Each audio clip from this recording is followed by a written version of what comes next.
Witam, Michał Miodoński z tej strony dla portalu Nasza Wyspa w szybkich pytaniach do coacha. Dzisiaj mam pytanie od pani Magdy. Po co pracować nad sobą? Dlaczego warto chodzić do coacha?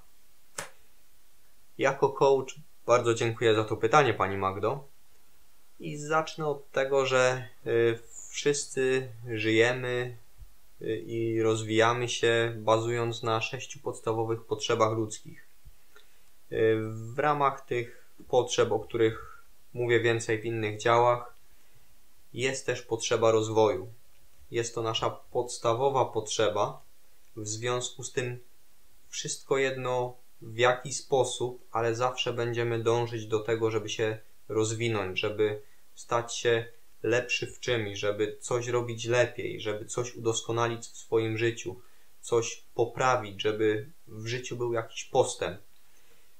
I dlaczego warto to robić u coacha?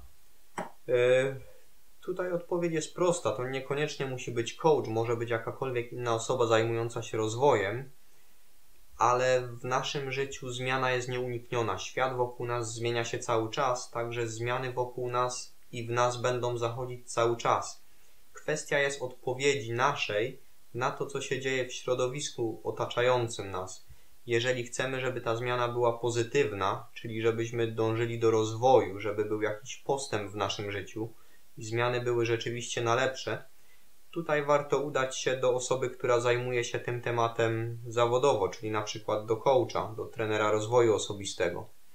Wiadomo, jeżeli chcemy upiec chleb, pytamy się piekarza, jak to zrobić, lub idziemy do piekarza, kupujemy ten chleb. Zawsze zwracamy się do specjalistów, nie naprawiamy sami swoich samochodów, tylko idziemy do mechanika, który zna się na samochodach.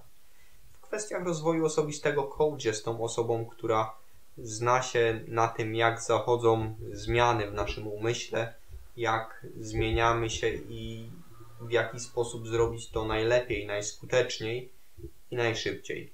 Dlatego właśnie w kwestiach rozwoju i zmian w swoim własnym życiu warto udać się do coacha. Także zapraszam serdecznie, dziękuję bardzo za to pytanie i zapraszam do kolejnych pytań oraz zadawania nowych, jak również do zasubskrybowania naszego kanału. Dziękuję, do widzenia.